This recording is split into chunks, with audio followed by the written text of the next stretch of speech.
Ang galit na sigaw ng inay ay umalingaw-ngaw sa buong bahay. Sa kawalan ng pag-asa, umalis ang anak, nag-iwan ng isang liham. Hindi niya inasahan na tatanggapin siya ng kanyang lola. Sa Pilipinas siya naghanap ng panibagong buhay.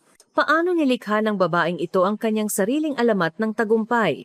Pakinggan natin ang kwento. Ako si Aniya. Ang aking bayan ay isang liblib na nayon. 4 na oras sa hilaga ng Tallinn ang kabisera ng Estonia. Kalahati ng taon ay taglamig at ang temperatura ay bumaba hanggang 30 degrees Celsius na nagpapalamig sa hininga sa himpapawid. Nagtatrabaho ako sa isang luma at sirang hotel. Ang tawag sa akin ay tagapamahala, ngunit sa totoo lang, ako ang tagalinis, tagalaban ng kumot at tagaayos ng mga kubeta. Lahat ng maruruming trabaho ay sa akin. Ang aking buwan ng sahod ay 400 euros na hindi sapat kahit sa isang buwang pagkain sa Maynila. Ang pera na ito ay para pa sa panggamot ng aking inay at matrikula ng aking kapatid. Ang natitira ay sapat lang para makabili ng pinakamurang black bread. Ngunit mayroon akong sekreto. Sa sulok ng sentro ng komunidad may isang sirang piano. Iyon ang aking tanging kaibigan. Kahit hindi ako formal na natuto, sa tuwing nakaririnig ako ng classical music sa radyo, kusang gumagalaw ang aking mga daliri. Sa harap lamang ng piano ko nalilimutan ang gutom at lamig. Ngunit ang realidad ay malupit. Aniya, tigilan mo na yung pag-iinarte. Maghiwa ka na ng kahoy. Ang sigaw ng may-ari ay laging pumutol sa aking pagtugtog. Ang taglamig na iyon ay napakalamig. Nagbabala ang weather report ng isang malakas na blizzard na hindi pa nangyayari. Mayroon lamang isang bisita sa hotel, isang backpacker mula sa Pilipinas, si Marco Hilario. Siya ay 3 taon na mas matanda sa akin. Ang kanyang mga mata ay nagpapakita ng mababaw na kulubot kapag siya ay ngumingiti at siya ay mukhang napakabait. Sinabi ni Marco na gusto niyang kunan ng larawan ang kagandahan ng mga pine forest ng Estonia. Pinayuhan ko siyang mapanganib, ngunit nagpilit siya na kailangan niya itong puntahan bago siya umalis kinabukasan. Sa huli, pumayag akong samahan siya. Pinatakbo ko ang lumang jeep papasok sa kagubatan. Iyon ang naging punto ng pagbabago ng kapalaran. Nang pumasok kami sa kailaliman ng kagubatan, biglang dumilim ang kalangitan. Agad kaming nilamon ng malakas na blizzard. Ang gulong ng sasakyan ay naipit sa niebe. Ang makina ay umingay at namatay. Kami ay natrap sa loob ng kotse. Mabilis na bumaba ang temperatura at unti-unting natabunan ang sasakyan ng niebe. Pumasok ang takot. Akala ko mamamatay na ako sa lamig dito. Hindi ko mapigilan ng pag-iyak. Hinubad ni Marco ang kanyang makapal na down jacket at ipinatong sa aking nanginginig na katawan. Aniya, huwag kang matakot, darating ang rescue team, poprotektahan kita. Ang kanyang Ingles ay may accent, ngunit sa sandaling iyon, ito ay tila napakamapagkakatiwalaan. Kinuha ni Marco ang isang chocolate bar at mainit na kape mula sa kanyang thermos sa kanyang backpack at ibinigay sa akin.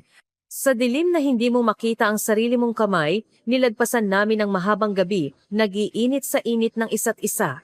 Upang maalis ang aking pag-aalala, nagkwento si Marco tungkol sa kanyang pamilya sa Pilipinas.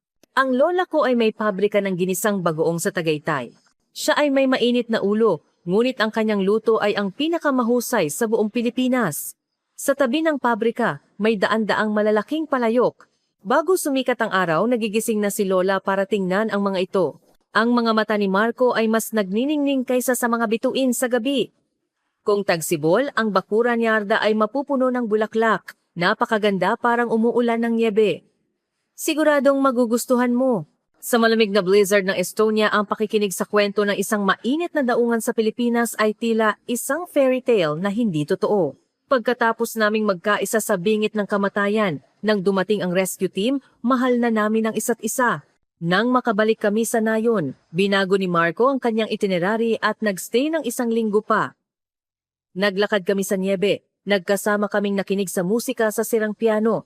Isang pangarap na panahon ang lumipas. Hinawakan ni Marco ang aking magaspang na kamay. Ang mga kamay na ito ay dapat tumugtog ng piano, hindi naglilinis ng kubeta. Tutulungan kitang matupad ang iyong pangarap. Sinabi niya na babalik siya sa Pilipinas para ayusin ang kanyang trabaho, magbitiw, kumuha ng pahintulot mula sa kanyang magulang at babalik siya para sunduin ako. Sa araw ng pamamaalam, ipinasuot ni Marco ang kanyang scarf sa aking leeg at niyakap ako ng mahigpit. Maghintay ka, Aniya. Babalik ako agad. Iyon ang huli naming pagkikita. Sa unang buwan pagkatapos umalis ni Marco, nag-video call kami araw-araw. Siya ay tila abala, naghahanda para sa kung anuman. Ngunit nang lumipas ang Pebrero at dumating ang Marso, ang kanyang mga mensahe ay naging mas kaunti hanggang sa tuluyang nawala. Nagpadala ako ng mensahe, ngunit hindi niya binasa. Tumawag ako, ngunit ang naririnig ko lang ay ang boses na nagsasabing hindi konektado. Sa una, nag-aalala ko na baka may nangyari sa kanya. Ngunit habang tumatagal, ang kawalan ng pag-asa ay naging kirot ng pagtataksil. Naglaro ba lang sa akin ang isang mayaman na tao, isang babae mula sa isang mahirap na nayon. Umiyak ako gabi-gabi hanggang umaga. Mas masahol pa, may kakaiba sa aking katawan. Ang black bread na dati kong gustong-gusto, ngayon ay nasusuka ako sa amoy. Ako ay sobrang pagod. Sa kaba ng dibdib, bumili ako ng pregnancy test sa botika ng nayon. 2 maliwanag na pulang linya ang lumabas. Buntis. Nawalan ako ng balanse at nag-alinlangan. Sa nayon namin na puno ng tradisyong Katoliko, ang pagbubuntis na walang asawa at anak pa ng isang dayuhan ay ituturing na kasalanan. Nang umamin ako sa aking inay, kinuha niya ang walis at sinimulan akong paluin. Baliw ka ba? Mahirap na nga tayo, dadagdagan mo pa ang bibig na pakakainin. Lumayas ka, magpa-abort ka, o umalis ka sa bahay na ito. Paano ako haharap sa mga tao sa nayon? Ang galit na sigaw ng inay ay yumanig sa maliit na bahay. Nauunawaan ko ang kanyang nararamdaman. Ang kanyang buhay ay puno ng kahirapan at ang tanging nais niya ay ang anak niya ay mamuhay ng payapa. Ngunit hindi ko kayang alisin ang bata. Ito lamang ang nag-iisang patunay ng pag-ibig ni Marco. Nag-impake ako ng aking bagahe. Mayroon lamang akong 500 euros mas 17,000 na naipon. Hindi ko alam kung saan ako pupunta. Bigla akong naaalala ang isang larawan na pinakita sa akin ni Marco, ang daan-daang palayok sa bakuran ng lola niya. Sa sulok ng larawan may delivery box na may address. Pinalaki ko ang larawan na nakasave sa cloud. Kahit malabo, nabasa ko ang ilang salita, Tagaytay City. Sa huling pag-asa, nag-internet ako at hinanap ang ginisang bagoong master ng Tagaytay. Lumabas ang isang balita. Si Lola Maria ang reyna ng ginisang bagoong sa Tagaytay sa loob ng 50 taon. Ang lola sa balita ay mukhang matindi, ngunit may bahid ng pagkakahawig kay Marco. Nahanap ko ang address. Nanginginig ang aking kamay, nagsulat ako ng isang liham. Ginamit ko ang translation app para gawing baluktot na Tagalog. Hello, ako si Ania mula sa Estonia. Buntis ako sa anak ni Marco, ngunit hindi ko siya makontak. Tulungan niyo po ako. Wala akong mapuntahan. Inilagay ko sa envelope ang larawan namin ni Marco at ang ultrasound na larawan. Pagkatapos kong ipadala ang international mail, bawat araw ay tila impyerno. Makatatanggap ba ako ng tugon? Paano kung mali ang address? Isang araw, habang nakatira ko sa isang murang hotel, kumakain ng matigas na tinapay, may tumawag na international number. Hello? Mula sa kabilang linya. Isang matanda ngunit malakas na boses ng babae ang narinig ko. Kahit hindi ko maintindihan ang Tagalog, ang tono ay tila nagmamadali at galit. Pagkatapos ng ilang sandali, may local tour guide na marunong magtagalog ang kumuha ng telepono at nag-translate. Ang isinalin niya ay ikinagulat ko. Maginpaki ka. Nakabili na ako ng plane ticket. Hindi ko hahayaang magutom ang dugo ko sa ibang bansa. Pumunta ka rito ngayon din. Tumulo ang luha ko. Walang pagtatanong kung manloloko ako, walang paninisi, isang salita lamang. Dugo ko, my blood, ang nagligtas sa akin. Pagkalipas ng ilang araw, sumakay ako sa eroplano patungong Maynila. Ito ang una kong pagkakataon na sumakay sa eroplano. Ang mga ulap sa labas ng bintana ay tila ang aking hindi tiyak na hinaharap. Natatakot ako. Paano kung maging disappointed si Lola kapag nakita niya ako? Paano kung hindi talaga ako gusto ni Marco? Ngunit para sa bata sa aking sinapupunan, kailangan kong maging matatag. Lumapag ang eroplano sa Naiya. Sumakay ako sa bus at umuga ng 5 oras bago ako nakarating sa Tagaytay. Pagdating ko, ang sunset ay kulay orange-red na sumasalamin sa karagatan. Ang kagandahan ng Tagaytay ay nakakagimbal. Ito ay ganap na naiiba sa malamig at kulay abong karagatan ng Estonia. Ang dagat dito ay asul at mainit. Ang hangin ay may amoy ng asin. Sa bus station nakatayo ang lola sa larawan. Maliit na tao, may kulot na buhok, nakasuot ng asul na work vest, at may nakatikom na labi. Mukha siyang mabagsik. Nanginginig akong lumapit at nagpakilala. Hello, Lola Maria Hilario. Hindi siya nagsalita. Tinitigan niya lang ako mula ulo hanggang paa. Ang kanyang tingin ay napakatalim, Gusto kong tumakas. Ang mga tao sa paligid ay tumingin sa akin na may blonde na buhok at asul na mata. Bigla, hinawakan ni Lola ang aking kamay. Ang kanyang kamay ay magaspang na parang balat ng puno, ngunit ang init ay nakakagulat na nakakainit. Nahirapan ka. Malayo ang nilakbay mo. Gutom ka ba? Kahit hindi ko masyadong naintindihan ng Tagalog, naramdaman ko ang pagmamalasakit na nakatago sa kanyang magaspang na boses. Kinuha ni Lola ang aking maleta. Ang kanyang kilos ay kasing bilis ng isang bata. Sumunod ka na, umuwi na tayo at kumain. Ang bahay ni Lola ay nasa isang burol na may tanawin ng dagat. Sa malaking bakuran na may ladrilyong sahig, daan-daang malalaking palayok ang nakahanay. Kasing ganda ng sabi ni Marco, parang mga sundalo na naghihintay ng inspeksyon. Mula sa sulok ng bakuran, may malakas na amoy ng ginisang bagoong. Hindi ito nakasusuka, kundi may kakaibang sariwang amoy. Dito ang kwarto mo. Mag-ayos ka ng gamit, maligo ka, at lumabas ka para kumain. Ang kwarto na ibinigay ni Lola ay maliit ngunit malinis. Ang puting kumot ay may amoy ng araw. Ang kwarto ay mainit, para bang natunaw nito ang aking katawan na matagal nang nagyelo. Ito ay ganap na naiiba sa malamig na kwarto sa Estonia. Pagkatapos ng ilang sandali, nagdala si Lola ng isang mesa na may pagkain. Mainit na kanin, kumukulong tinola na may sabaw ng luya, at iba't ibang side dishes at pritong isda. Ang kulay orange-red na pampalasa ay tila banyaga, ngunit nang tikman ko, biglang tumulo ang aking luha. Dahil sa paglilihi, hindi ako nakakain ng maayos sa loob ng ilang araw, ngunit ang lutuin ni Lola ay nagpalakas sa aking gana. Kumain ako ng kumain. Tahimik akong pinanood ni Lola. Pagkatapos, naglagay siya ng isang malaking piraso ng isda sa aking mangkok. Kumain ka pa. Isang taong kumakain para sa dalawang buhay. Hindi tama na maging ganyan ka kapayat. Noong gabing iyon, matagal akong nakatulog. Sa panaginip ko, nakangiti si Marco. Ngunit kinabukasan, nagsimula ang tunay na pagsubok ng realidad. Hindi madali ang buhay sa probinsya na hindi mo naiintindihan ang wika. Nagigising si Lola araw-araw ng alas 4 ng umaga upang tingnan ang mga palayok at pumunta sa pabrika ng bagoong. Gusto kong tumulong, ngunit tinanggihan ako ni Lola. Ang katawan ng buntis ay hindi dapat mapagod. Pumasok ka at magpahinga, huwag kang gumalaw. Sa sigaw niyang iyon, napilitan akong manatili sa kwarto. Ang mas mahirap ay ang tingin ng mga tao sa nayon. Mabilis kumalat ang balita sa probinsya. Sa loob ng 3 araw, alam na ng buong nayon na may dayuhang buntis sa pamilya Hilario. Nabalitaan ko, may dayuhan daw na babae sa pamilya Hilario. Malaki na raw ang tiyan. Nasaan daw ang ama? Hindi ba nag-aaral sa ibang bansa si Marco? Baka may ginawa siyang kalokohan sa labas? Dayuhan, blonde at asul ang mata, hindi makaintindi ng Tagalog. Paano sila mabubuhay niyan? Sa palengke o sa sari-sari store, sa tuwing lalabas ako, naririnig ko ang bulungan. May ilang nag-iisip na baka binili ako mula sa Russia. Ang ganitong mga salita ay parang kutsilyo na tumusok sa aking puso. Ngunit nagkunwari akong hindi ko naiintindihan, yumuyuko at mabilis na naglalakad. Ang aking dibdib ay masikip, hindi ako makahinga. Sana nandito si Marco. Kahit papaano may masasandalan ako, ngunit siya ay walang balita pa rin. Sa tuwing tinatanong ko si Lola, umiiwas siya. Si Marco ay may business trip, abot-abala. Hindi makontak, maghintay ka lang. Pakiramdam ko may mali, ngunit wala akong pagpipilian kundi ang magtiwala kay Lola. Ang tanging sumuporta sa akin ay ang proteksyon ni Lola. Minsan pumunta ako sa palengke para mamili. Isang tindera ang humarang sa akin at nagtanong ng kung ano-ano. Ay, marunong ka bang magsalita ng wika namin? Saan ka galing? Nasaan si Marco? Bakit hindi mo kasama? Nanginginig ako. Hindi ako makapagsalita.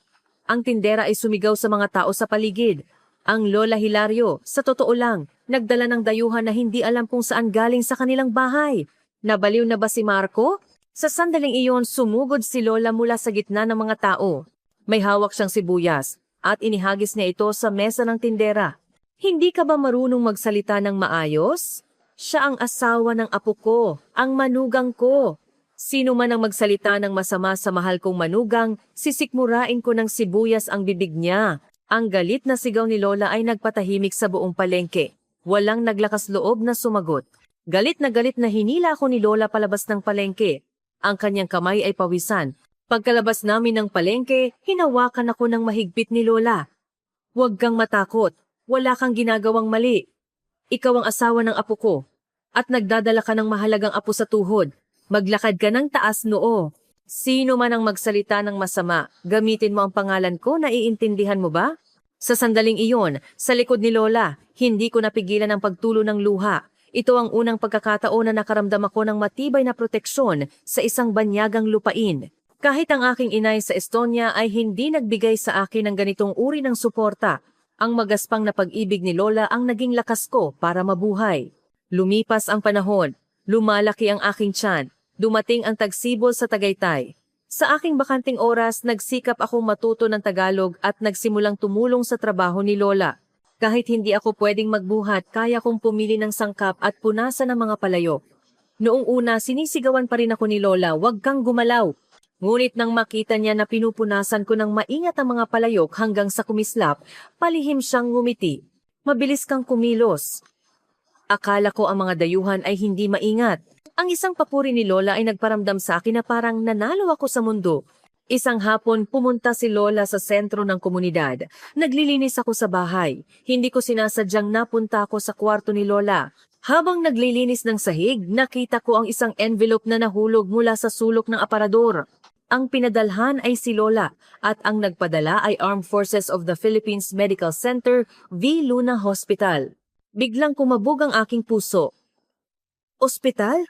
Sinabi ni Marco na naayos na ang military service niya. Bakit may liham mula sa military hospital? Nanginginig akong kinuha ang envelope. Biglang narinig ko ang tunog ng pagbubukas ng pinto. "Anya, anong ginagawa mo sa kwarto ko?" Ang boses ni Lola ay umalingaw-ngaw. Hindi man lang niya hinubad ang kanyang sapatos, sumugod siya at kinuha niya ang envelope sa aking kamay. Ang kanyang mukha ay namutla. Ang kanyang mga labi ay nanginginig at nagpanik siya na itago ang liham sa likod niya. Isang masamang pakiramdam ang umakyat sa aking gulugod. "Lola, anong ibig sabihin ng ospital? Si Marco, nasaktan ba siya? May nangyari ba?" Tanong ko nang may pagmamadali sa aking baluktot na Tagalog. Tumahimik si Lola ng matagal, huminga ng malalim, at pagkatapos ay bumagsak sa sahig. Ang kanyang maliit na katawan ay tila napakahina. "Anya, pakinggan mo ako, huwag kang magpanik." Ang nanginginig na boses ni Lola ay nagsabi ng katotohanan. Pagbalik ni Marco sa Pilipinas, para mapabilis niyang makuha ka, nagboluntaryo siyang mag-military service. Gusto niyang mabilis na maayos ang problema sa service. Ngunit nagkaroon ng aksidente sa pagsasanay ng granada. Ang kanyang binti ay malubhang nasugatan. Sabi ng doktor, ang nerve ay nasira, baka hindi na siya makalakad ng normal habang buhay. Ang boses ni Lola ay humina. Nasa ospital siya ngayon. 3 beses na siyang inoperahan. "Ayaw ni Marco na sabihin ko sa iyo." Sabi niya, "Naging pilay na siya. Ayaw kanyang hilahin pababa. Sinabi niya sa akin na hintayin ka. At pagdating mo, pabalikin ka sa Estonia." Patuloy niya akong kinausap. "Patawarin mo ako, anak." Nawalan ako ng paningin. Lumambot ang aking mga binti. Napaupo ako sa sahig. Kaya pala nawala siya, hindi dahil sa nagbago ang kanyang isip, kundi para protektahan ako. Mag-isa siyang nagdusa ng kawalan ng pag-asa sa kanyang hospital bed, nag-iisa, at sinusubukang itulak ako palayo. Ang sakit na maaaring hindi na siya makalakad habang buhay ay nagpunit sa aking puso. Ang galit na tono ni Lola sa telepono noon ay hindi pagtanggi sa akin, kundi ang kanyang sakit para sa apo niya at ang pagnanais na alagaan ako. "Lola, kailangan ko siyang makita. Kailangan kong pumunta sa ospital." "Hindi. Hindi ka niya pwedeng makita sa kalagayan niya ngayon. Mas masasaktan ka lang. Bumalik ka na sa Estonia. Bibilhan kita ng plane ticket. Ang bata, kung hindi mo kayang buhayin, ako na ang bahala." Pinahid ni Lola ang kanyang luha at umiling. Ngunit hindi ako pwedeng umatras. "Hindi. Pupunta ako. Anong problema kung nasaktan ang kanyang binti? Pwede akong maging binti niya. Ang mahal ko ay siya, hindi ang binti niya. May anak pa kami sa aking tiyan. Kami ay isang pamilya. Pakiusap, dalhin niyo ako." Hinawakan ko ang magaspang na kamay ni Lola at nakiusap ng husto. Pinotektahan ako ni Marco sa blizzard. Ngayon, ako naman ang magpoprotekta sa kanya. Ang aking pag-iyak ay nagpabagsak din kay Lola. Nagyakapan kami at umiyak. "Sige, bukas mag-taxi tayo papuntang Maynila. Pupuntahan natin ang hangal na batang iyon." Noong gabing iyon, hindi ako nakatulog. Sa labas ng bintana, ang dagat ng Tagaytay ay kulay dark blue sa ilalim ng buwan. Ang mga palayok sa bakuran ay nagbigay ng mahinang tunog sa hangin. Lumabas ako sa bakuran. Sa sulok kung saan nakatambak ang mga lumang gamit may natatakpan ng trapal isang lumang piano. Siguro ito ang kay Marco noong bata pa siya. Lumapit ako at inalis ang trapal. Isang makapal na alikabok. Dahan-dahan kong binuksan ito at pinindot ang isang key. Ding! Ang tunog ay out of tune, medyo masakit sa tainga, ngunit malinaw sa gabi. Ang tunog na ito ay nagpaalala sa akin ng sirang piano sa sentro ng komunidad sa Estonia at ang mga pangarap na nalibing dahil sa kahirapan. Hindi ko alam kung bakit, ngunit ang tunog na ito ay nagbigay sa akin ng lakas ng loob. Marco, hintayin mo ko. Pupunta ako. At hinding-hindi na kita hahayaang mag-isa. Hinimas ko ang aking lumalaking tiyan at nagdesisyon. Sa banyagang lupain na ito, lalaban ako ng isang tunay na laban. Sa suporta ni Lola, sa bata sa aking sinapupunan, at sa piano na muli kong nahanap, ito ang aking pag-asa. Bukas, pupuntahan ko na si Marco. Ano man ang mangyari sa kanya, handa na ako maging isang matatag na ina at isang mapagmataas na manugang na Pilipino. Ang tunay na simula ng aking kwento ay bukas. Kinabukasan, maaga pa lang, sumakay kami ni Lola sa bus patungong Maynila. Ang araw ay sumisikat sa labas ng bintana, ngunit ang puso ko ay parang naghahanap sa dilim. Ang lumang bus ay umuuga, ang vibration ay nagmula sa aking puwit, na gumawa ng magulong ritmo sa aking kaba. Mahigpit na hinawakan ni Lola ang aking kamay. Ang init mula sa magaspang niyang palad ang humawak sa akin na malapit ng bumagsak.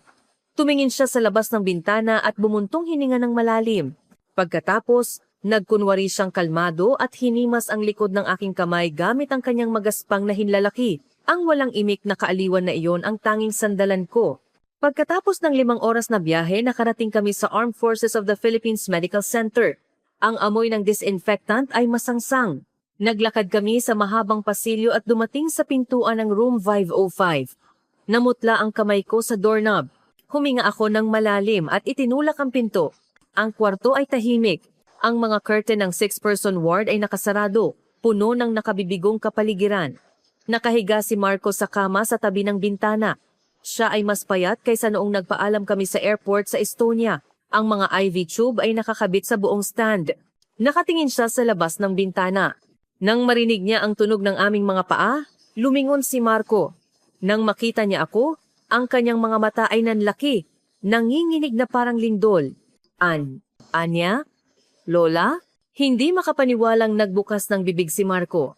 Pagkatapos, nagpanik siya at hinila ang kumot para takpan ang kanyang mga binti. Yumuko siya at sumigaw. Lumabas! Lumabas kayo ngayon din. Bakit ka pumunta? Bakit? Ang kanyang boses ay hindi galit, kundi sigaw ng kawalan ng pag-asa.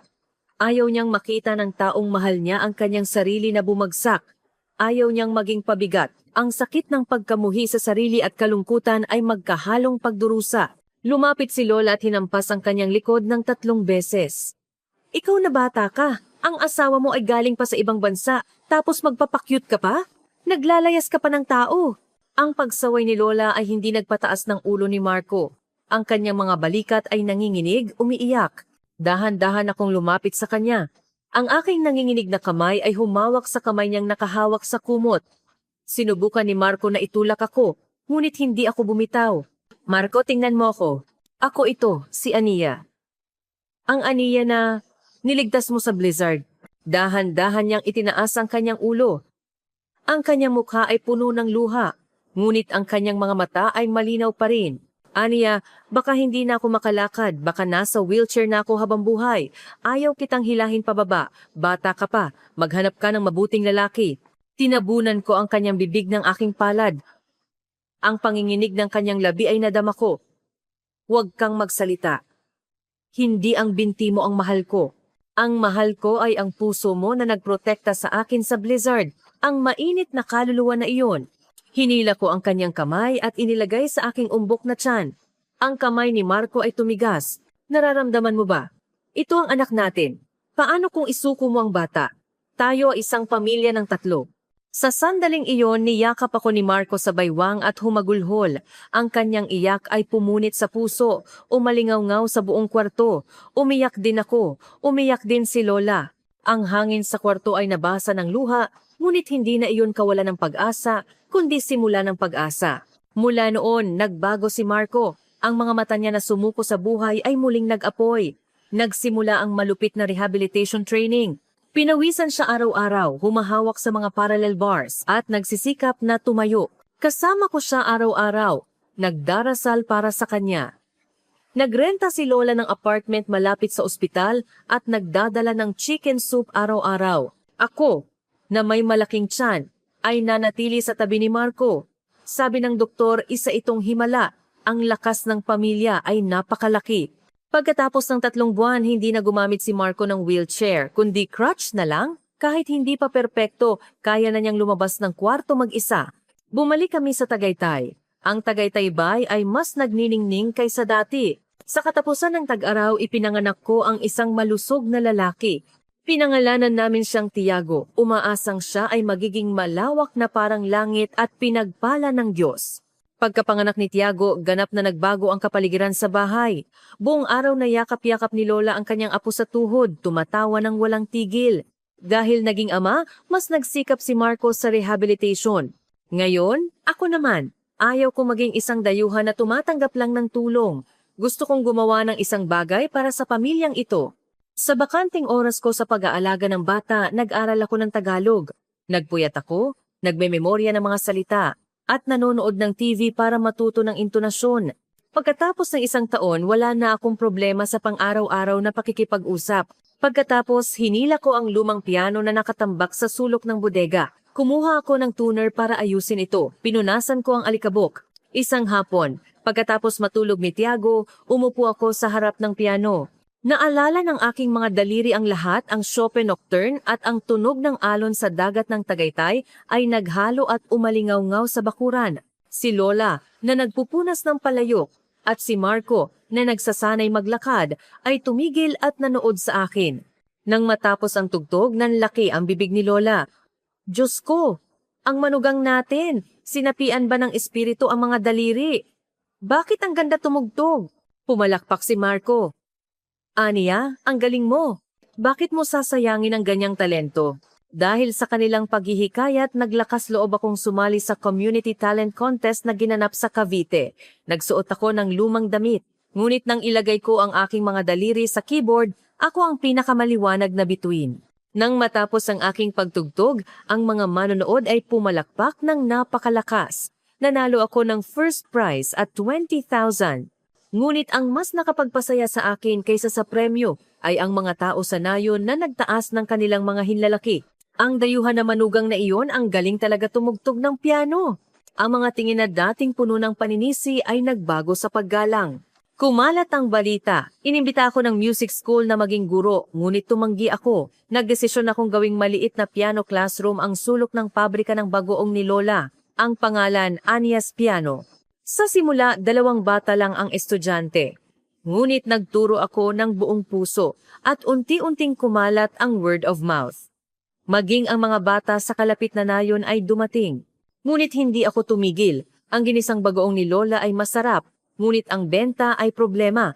Kumakalat lang ito sa palengke at sa mga matagal ng customer. Nagdesisyon akong gamitin ang aking expertise. Sa Estonia, natuto ako ng simpleng video editing. Gabi-gabi kinukunan ko ang proseso ng paggawa ng bagoong ni Lola. Pagkatapos i-edit, nilagyan ko ito ng aking tugtog ng piano bilang background music. Top grade ginisang bagoong na pinapalamutian ng himig ng piano. Ang video na may kakaibang konsepto ay sumabog sa social media. Ang comment section ay nag-apoy. Ang elegante pala gumawa ng bagoong. Ang cool ng dayuhang manugang na marunong magpiano. Mak-order ako. Ang mga order ay dumagsa. Inimbita kami ng mga department store sa Maynila na magkaroon ng pop-up store. Araw-araw, lumulobo ang delivery orders. Tumingin si Lola sa printer na patuloy na naglalabas ng shipping forms. Pera ba lahat ng ito? Talaga bang nagbago na ang mundo? Kami ay masaya. Si Marco ay na-inspire din. Kumuha siya ng lisensya sa fishery processing at formal na sumali sa negosyo ng pamilya. Lola, Marco, Tiago at ako. Ang aming pamilya ay ganap na. Akala ko ang buhay ay puno na ng sikat ng araw.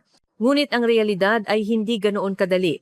Habang mas maliwanag ang liwanag, mas malalim ang anino. Hindi ko pa nauunawaan ang prinsipyong ito noon. Ang krisis ay dumating ng walang babala. Ang lahat ay nagsimula sa kapitan ng barangay, Nestor Toti Reyes. Si Kapitan Reyes ay isang maimpluwensiyang tao sa nayon. Dahil sa matigas ang ulo ni Lola sa tuwing susubukan niyang kumuha ng protection fee o development fund sa ilalim ng pangalan ng Fish Association, tinatanggihan siya. Kaya, matagal na siyang nagtatanim ng galit. Nang marinig niya na sumikat ang bagoong ni Lola at kumita ng malaki, ang kanyang sakim na mata ay agad na nakatingin sa aming pamilya. Isang araw, dumating si Kapitan Reyes, nakasuot ng makintab na sapatos, kasama ang dalawang lalaking nakasuit. Ay, Lola Hilario, yumayaman na ba kayo? Magandang balita iyan para sa nayon? Ang kanyang mukha ay may langis, ang kanyang ngiti ay peke. Si Lola, na nag-aayos ng hipon, ay kumunot ang noo. Wala ka bang gagawin? Abot-abala ako. Ang mukha ni Kapitan Reyes ay sumeryoso. Dumura siya sa lupa at ipinakita ang kanyang tunay na kulay. Matandang babae. Sinabi ko na sa iyo ng maayos, ngunit nagmamalaki ka pa. Ang dalawang ito ay galing sa local government LGU, Health Department. May nagsumbong na ang inyong pabrika ay iligal, ang dayuhan ay gumagawa ng pagkain ng walang lisensya at ibinebenta pa sa internet. Alam mo bang batas? Kinabahan ako. Lumabas si Marco, nakahawak sa kanyang crutch. Kapitan, sumobra na kayo. Kami ay formal na nakarehistro at nagbabayad ng buwis. Saan kami nagiging iligal? Tiningnan ni Kapitan Reyes si Marco at ang kanyang pilay na binti at ngumisi. Ay Marco, bumuti na ba ang binti mo? Ang batas, alam mo, depende sa kung paano mo ito ipapaliwanag. Ang lumang bahay na bato na ito ay gumagawa ng pagkain. Labag ba ito sa sanitation standard? Ang dayuhan na babae na iyon, may health certificate ba siya? Legal ba ang kanyang working visa? Nagsimula siyang maghanap ng butas. Sa totoo lang, sa probinsya may gray area sa paggawa ng handmade sauces. Ngunit kung siseryosohin, may ilang butas. Iyan ang ginamit ni Kapitan Reyes. Nagsimulang maglagay ng pulang seal ang mga tao ng health department sa bawat palayok. Ipinagbabawal ang pagbenta hanggang matapos ang investigasyon. Lahat ay seized. Hindi, ito ang aking buhay. Huwag niyo itong hawakan. Sumigaw si Lola, sinusubukang protektahan ang mga palayok. Sinubukan siyang hilahin ng mga public servant. Hinarang ni Marco ang kanyang katawan, ngunit sinipa ni Kapitan Reyes ang crutch ni Marco. Nawala ng balanse si Marco at bumagsak sa lupa ng malakas. Marco! Sumigaw ako at sumugod para tulungan siya. Ang mukha ni Marco ay puno ng dumi at ang kanyang labi ay nagdurugo dahil sa pagkakagat niya. Nang makita siyang ganoon, bumalik ang dugo sa aking katawan. Yumuko si Kapitan Reyes at tiningnan si Marco na nakahiga. Ngumisi siya. Kaya ko pa. Magbigay ng 30% ng kita sa Fish Association para sa development fund at aayusin ko ang problema niyo sa LGU. Kung hindi, akala mo ba may mapoprotektahan ka? Ikaw na pilay? Nalantad ang katotohanan. Gusto niyang nakawin ng aming pera. Ang dibdib ni Lola ay umakyat baba. Bigla, hinawakan niya ang kanyang puso at nahirapang huminga. Mga walang hiya kayo. Ang mukha ni Lola ay namutla na parang papel at pagkatapos ay bumagsak siya sa sahig. Ang bakuran ay naging magulo. Nang makita ni Kapitan Reyes na bumagsak si Lola, natakot siya at umatras. Ngunit bago umalis, nag-iwan pa siya ng masamang salita. Kung hindi niyo aalisin ang mga kagamitan bukas, maghintay kayong mademanda.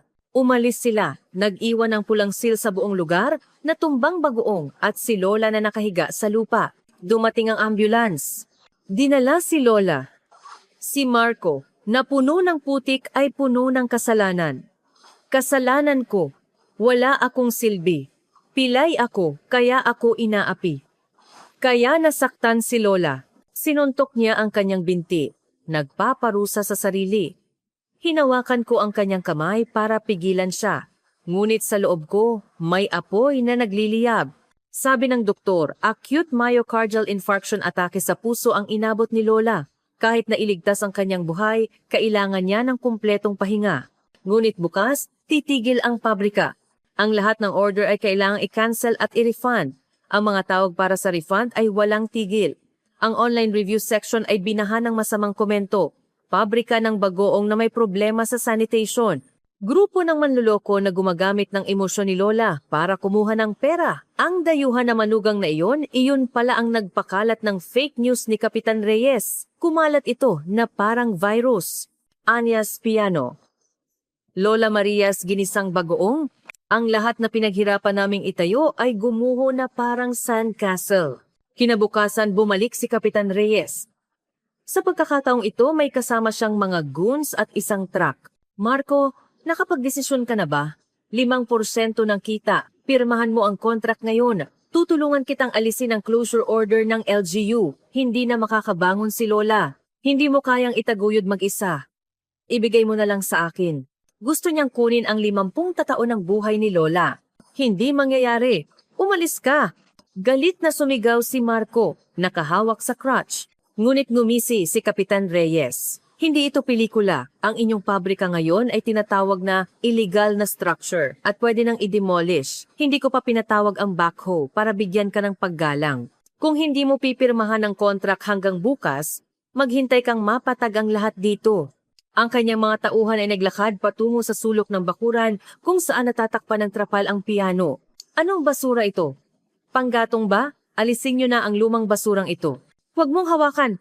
Sumugod ako at hinarang ang piano. Iyon ang aking pangarap, ang pangako namin ni Marco, ang pag-asa ng bahay na ito. Ngunit marahas akong itinulak ng gon. Bumagsak ako, napunit ang tuhod ko, at dumugo.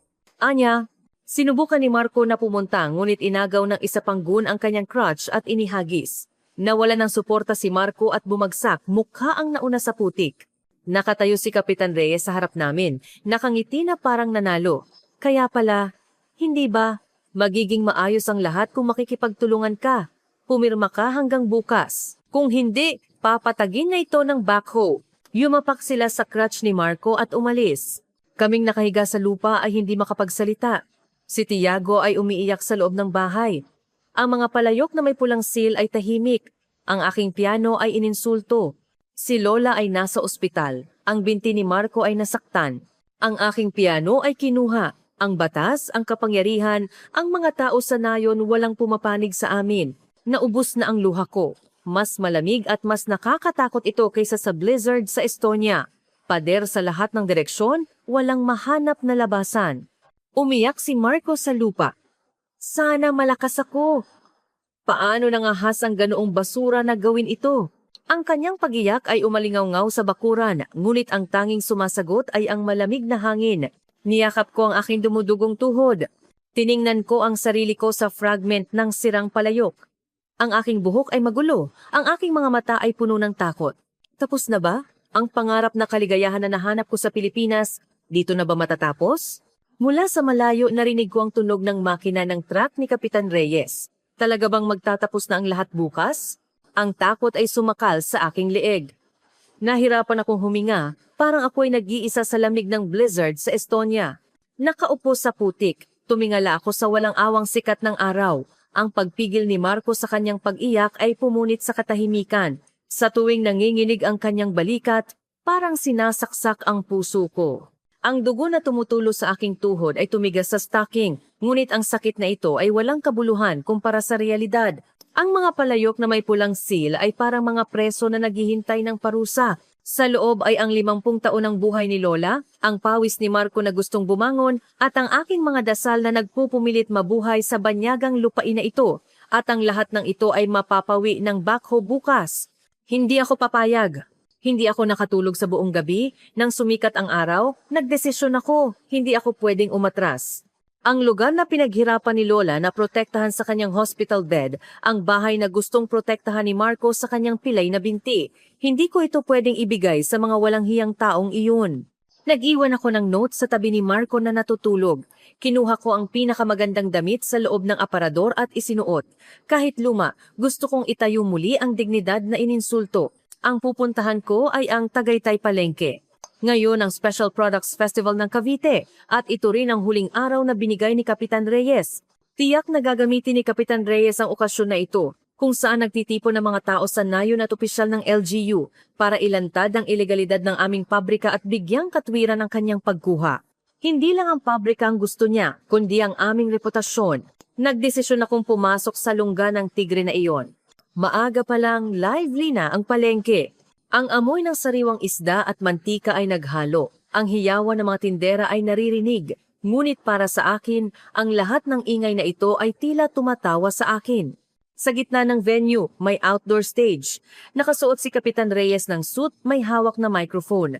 Ang kanyang mukha ay may langis at puno ng pagmamalaki. Mga kababayan, kailangan ng reform ang special product ng Tagaytay. Ang mga lumang pasilidad na may hindi maayos na sanitation at ang paggawa ng pagkain ng dayuhan na hindi nakakaintindi ng wika, ito ba ang kumakatawan sa special product ng Tagaytay? Ito ay international joke? Ang kanyang boses sa pamamagitan ng speaker ay umalingaw-ngaw, nagkaroon ng bulungan sa mga tao. Oo, sabi sa balita, madumi daw ang ginawa ng dayuhan, naloko na si Lola Hilario, mali ang piniling manugang, nasira ang reputasyon. Bawat salita ay parang balang tumama sa aking dibdib. Kinagat ko ang aking labi. Pumiglas ako sa mga tao at naglakad pasulong. Nakatingin sa akin ang lahat. Ang dayuhan sa probinsya may blonde na buhok at asul na mata. Ang kanilang mga mata ay puno ng paghamak at pag-aalinlangan. Tinitingnan nila ako na parang marumi. Sandali! Hindi totoong lahat ng iyon. Ang boses ko ay nanginginig, ngunit sinubukan kong sumigaw ng malakas at malinaw. Ang talumpati ni Kapitan Reyes ay natigil. Daan-daang mata ang tumingin sa akin. Nang makita ako, sumimangot si Kapitan Reyes at nagpakita ng pekeng ngiti. Ay, hindi ba to si Ma'am? Dito ang LGU event. Paano nangahas ang isang illegal alien na magdala ng gulo? Illegal alien. Ang salitang iyon ay nagpaingay sa mga tao. Kinuyom ko ang aking kamao. Bumaon ang kuko sa aking palad. Ang sakit ay nagpatatag sa akin. Hindi ako illegal alien! Ako ay Pilipino. Ang asawa ni Marco Hilario, ang manugang ni Lola Maria, ang aming bagoong ay hindi marumi. Ang 50 taon ng tradisyon ni Lola. Araw-araw, pinupunasan ko ang mga palayok ng buong puso. Maingat akong gumawa. May patunay ka ba? Sinong maniniwala sa gawa ng mga kamay mo? Anong tradisyon? Ang pagtugtog ng piano lang ang gimmick, hindi ba? Walang tradisyon. Sumigaw si Kapitan Reyes. Ang kanyang mga tauhan ay tumawa. Ang tawanan ay parang malaking alon na dumarating. Ang hiya ay nagpainit sa aking mukha. Ang luha ay namuo sa aking mga mata, ngunit hindi ako pwedeng umatras. Sa sandaling iyon, isang black luxury sedan ang pumasok sa likuran ng venue. May lumabas na isang middle-aged na lalaki. May matalim na tingin. Nakasuot siya ng tailored gray suit at may matalim na tingin, halatang hindi siya taga-probinsya. Ang kanyang pagdating ay nagpatahimik sa palengke sandali. Nagmamadaling bumaba si Kapitan Reyes sa stage at yumuko sa lalaki. Manager Zhang, nahirapan po kayo. Handa na po ang products na sinabi ko. Hindi pinansin ng middle-aged na lalaki ang kamay ni Kapitan Reyes at tiningnan ang buong lugar. Ang kanyang tingin ay tumigil sa akin. Kinuha niya ang tablet sa kanyang bulsa at tiningnan ito. Pagkatapos lumingon siya kay Kapitan Reyes. Kapitan, ito ba ang hinahanap ko? Ang ipinakita niya sa screen ay ang video na ginawa ko ang bagoong na may himig ng piano.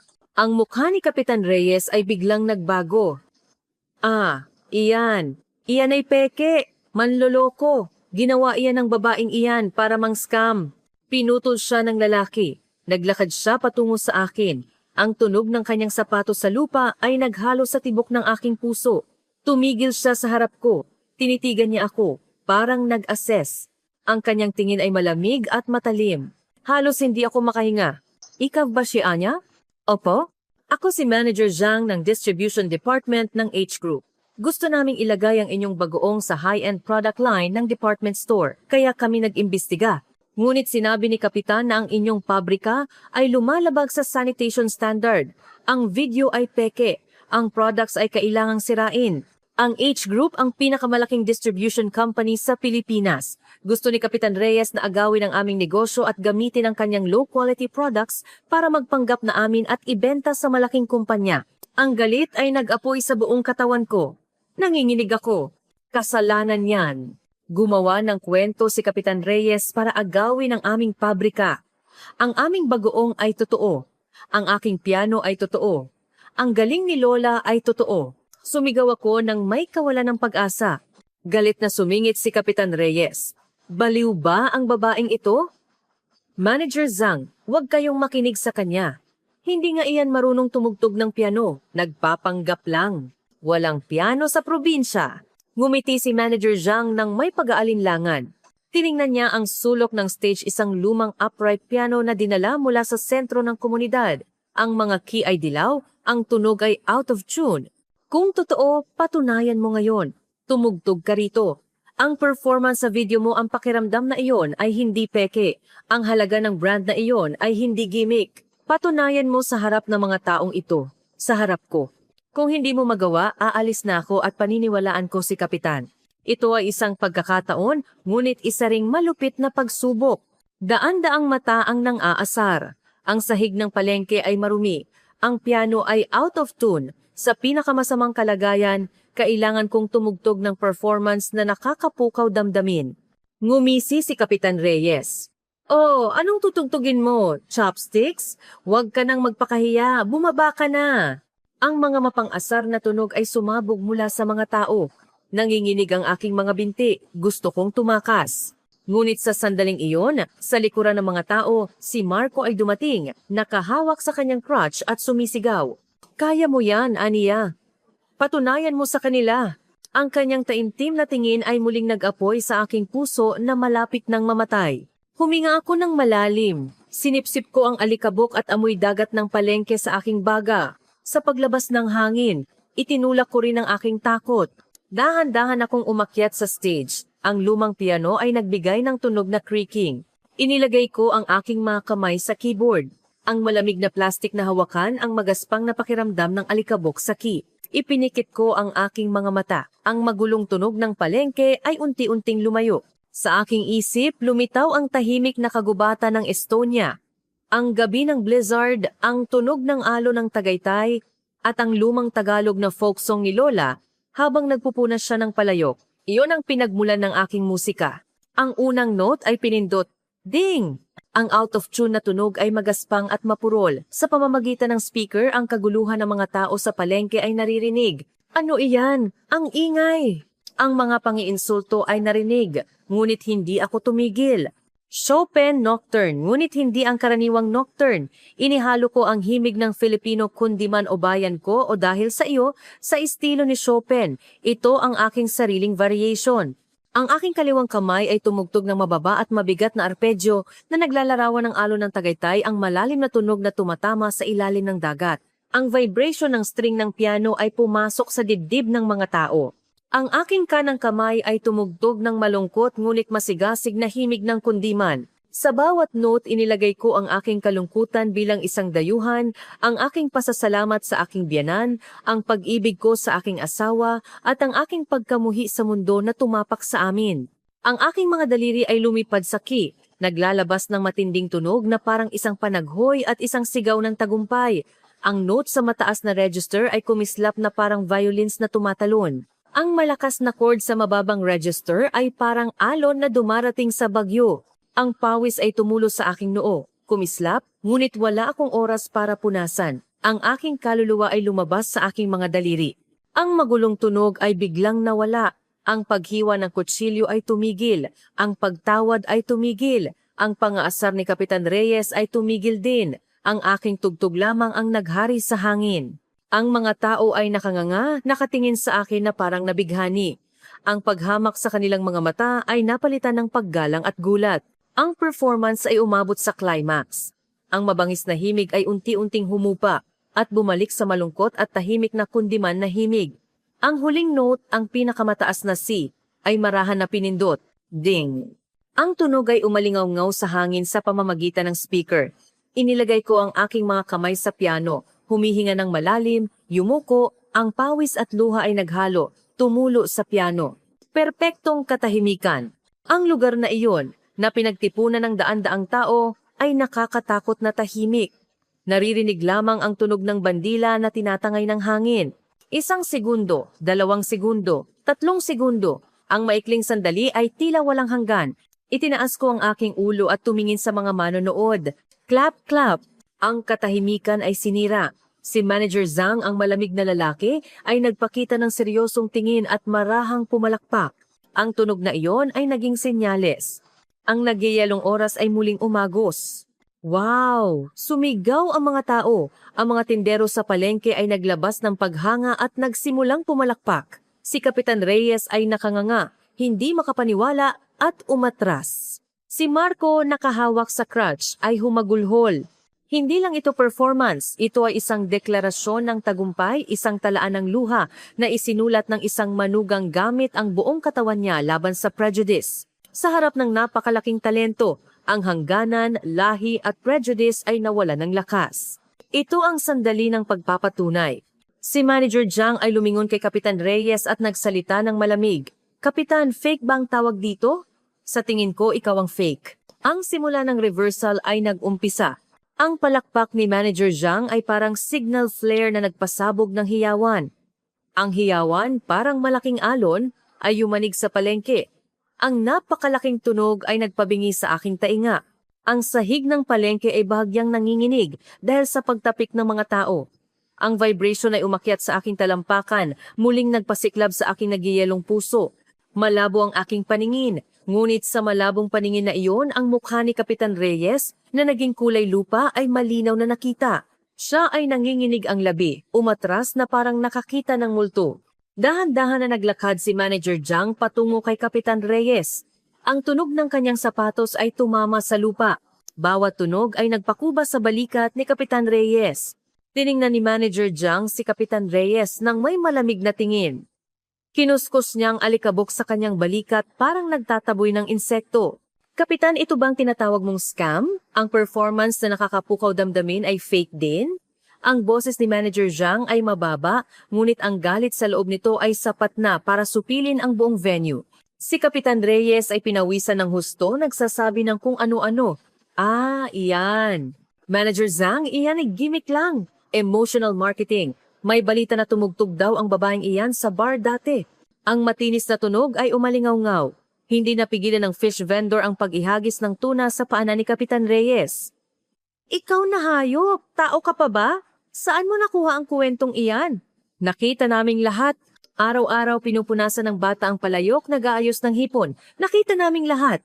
Ang sigaw ng tindera ay nagpasabog sa pinigilang galit ng mga tao na parang bulkan. Tama ang kapitan, sakim ka. Gusto mong agawin ang pabrika nila at nagsumbong ka pa sa LGU. Akala mo ba hindi namin alam? Nakakahiya, ikinahiya mo ang buong nayon. Tinuro ng mga tao si Kapitan Reyes at sinigawan. Ang galit ng mga tao ay parang mga bato na sumira sa pader na itinayo ni Kapitan Reyes gamit ang kanyang kasakiman. Ang mukha ni Kapitan Reyes ay namula. Naghanap siya ng butas na mapagtataguan, yumuko na parang natalong sundalo at nawala sa mga tao. Ang kanyang likod ay hindi na ang isang makapangyarihang pinuno, kundi isang duwag na mas masahol pa kaysa sa isang lumpo. Lumapit sa akin si Manager Jiang. Inabot niya ang kanyang kamay. Ang palad niya ay mainit at tuyo. Miss Ania, ang inyong performance ngayon ay mas tapat kaysa sa anumang performance na narinig ko. Ang H Group ay hindi lang naghahanap ng masarap, kundi ng kwento na makakapukaw sa puso ng mga customer. Ang inyong piano? Ang galing ng inyong biyanan. At ang kwento ng pamilyang ito ay ang perpektong halaga na hinahanap ng aming brand. Kinuha niya ang calling card sa kanyang bulsa at ipinasok sa aking kamay. Ang gilid ng card ay tumusok sa aking palad. Ang pakiramdam na iyon ang nagsabi sa akin na hindi ito panaginip. Bukas, formal kaming magsasay ng contract. Ang problema sa sanitation, tutulong ang aming legal at equipment department na ayusin. Ang mga taong tulad ni Kapitan Reyes ay hindi na magkakaroon ng pagkakataong manggulo. Kami ang inyong matatag na suporta. Ang aking mga binti ay lumambot at muntik na akong lumuhod. Sumugod si Marco para hawakan ako. Ang amoy ng putik at asin sa dagat ay humalo sa kanyang katawan. Ngunit sa sandaling ito, iyon ang pinakamabangong amoy sa mundo. Ang kanyang luha ay tumulo sa aking mukha, mainit. Salamat, Ania. Talaga salamat. Ikaw ang nagligtas sa amin. Nagyakapan kami ng mahigpit, hindi na luha ng kalungkutan, kundi luha ng kagalakan na sa wakas ay nakahinga na kami ng maluwag. Noong hapon ding iyon, nagmadali kaming pumunta sa ospital. Tinulak namin ang pintuan. Nakita ko si Lola, nakahiga, may oxygen mask. Sa loob ng ilang araw, mas pumayat pa siya. Nang makita ko ang mukha ni Lola, ang aking puso ay tila kinurot. Dahan-dahan kong hinawakan ang kamay ni Lola. Ang magaspang na kamay ay nakipaglaban sa hipon habang buhay. Naubos ang kanyang fingerprints. Idinikit ko ang kamay sa aking mukha at bumulong.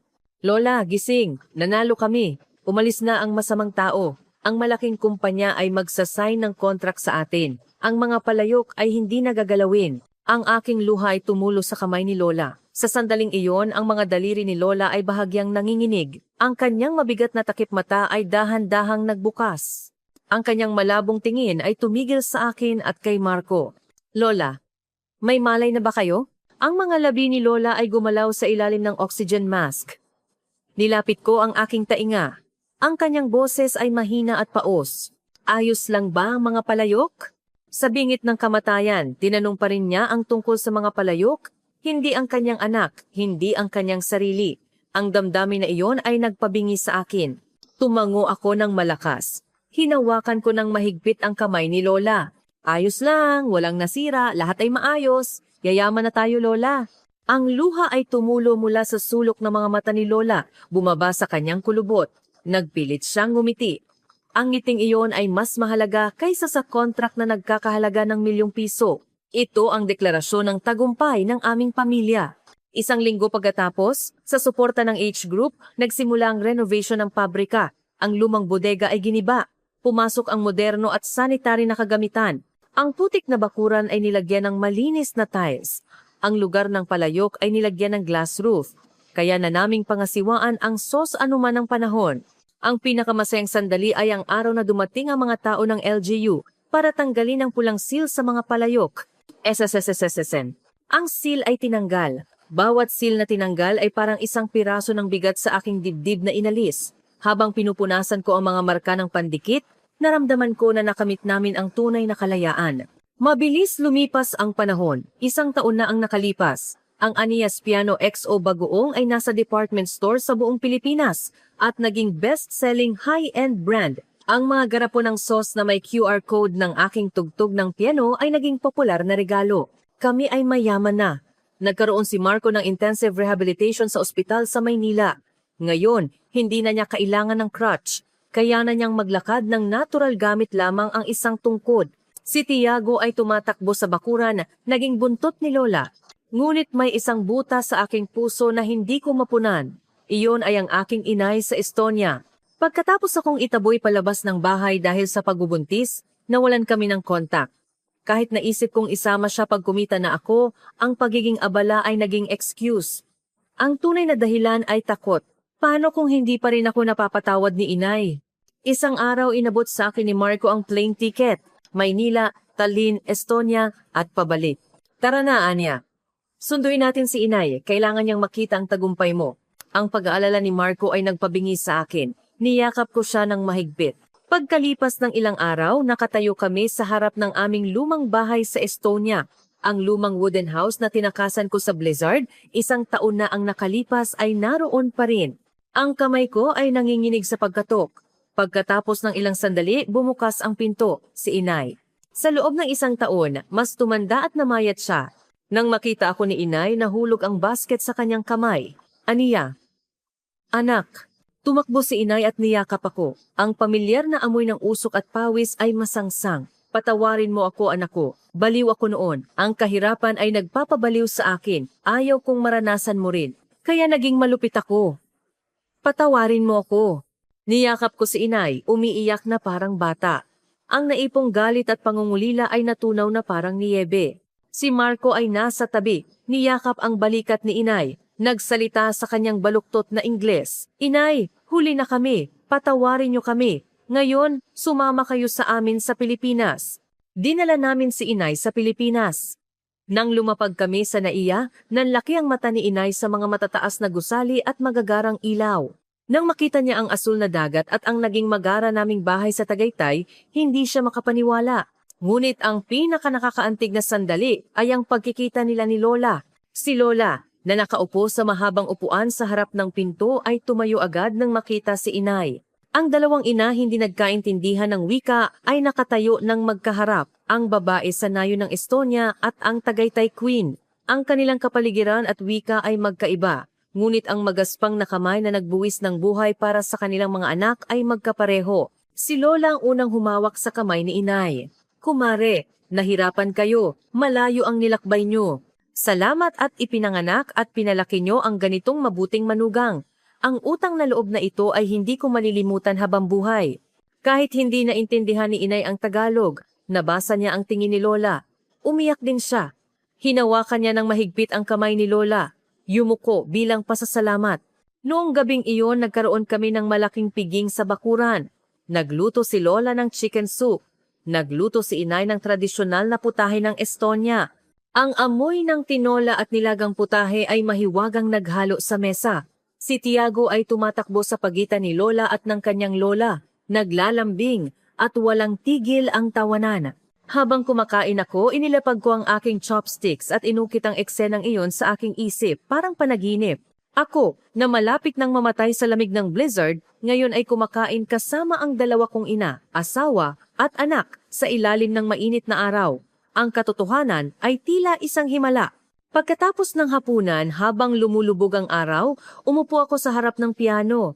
Ang pulang sunset ng Tagaytay ay nagbigay ng gintong kulay sa bakuran. Si Lola at Inay ay magkatabi, umiinom ng kape. Si Marco, may kalong na si Tiago, ay nakatingin sa akin. Inilagay ko ang aking mga kamay sa keyboard. Ngayon, tutugtugin ko ang Amazing Grace. Bawat note ay nagpaalala sa akin ng mga pagsubok na pinagdaanan ang matinding lamig ng Estonia, ang 2 linya sa pregnancy test, ang takot sa banyagang lupain, ang paghamak ng mga tao, at ang kawalan ng pag-asa noong binasag ang palayok. Ngunit ang lahat ng pagdurusa ay naging daan para sa kasalukuyang kaligayahan. Ako, na parang disyerto, si Marco ay naging ulan, si Lola ay naging matabang lupa. Ngayon, ako ay isang puno na matatag na nakaugat, nagbubunga ng magandang musika. Nang matapos ang performance, sabay na pumalakpak si Inay at Lola. Ang kanilang palakpak ay mas maliwanag at mas mainit kaysa sa anumang hiyawan ng kompetisyon. Lumapit si Marco sa akin. Inilagay ang kanyang kamay sa aking balikat. Masaya ka ba? Ngumiti ako ng maliwanag at tumango. Sobrang saya. Ang taglamig ng buhay ko ay tapos na. Kasama kita. Araw-araw ay tagsibol. Ang hangin ay nagdala ng amoy ng asin sa dagat, ang malakas na amoy ng ginisang bagoong, at ang mahinang amoy ng piano. Ngayon, naiintindihan ko, ang buhay ay hindi tiyak na sandstorm. Minsan, maliligaw ka. Ngunit kung hindi ka susuko at magpapatuloy, may isang asul na karagatan ang naghihintay. Ako si Ania, hindi na ang mahirap na babae sa Estonia. Ako ang manugang na nagpoprotekta sa daan-daang palayok sa Tagaytay. Isang minamahal na asawa, at isang pianist na nagtupad ng kanyang pangarap. Kayo ba ay dumadaan sa mahirap na panahon ngayon? Nararamdaman mo ba na nasa madilim kang tunel na walang nakikitang labasan? Ngunit tandaan na pagkatapos ng pinakamadilim na bukang liwayway, ang pinakamaliwanag na araw ay sisikat. Kung paanong dumating ang himala sa akin, may nagniningning na reversal na naghihintay din sa inyong buhay. Sana ang kwentong ito ay maging munting kaaliwan at pag-asa sa inyong pagod. Salamat sa pakikinig sa napakahabang kwento. Ang subscribe, like at ang inyong taus-pusong komento ay isang malaking pagpapala sa akin. Naway ang inyong daan sa hinaharap ay puno ng bulaklak.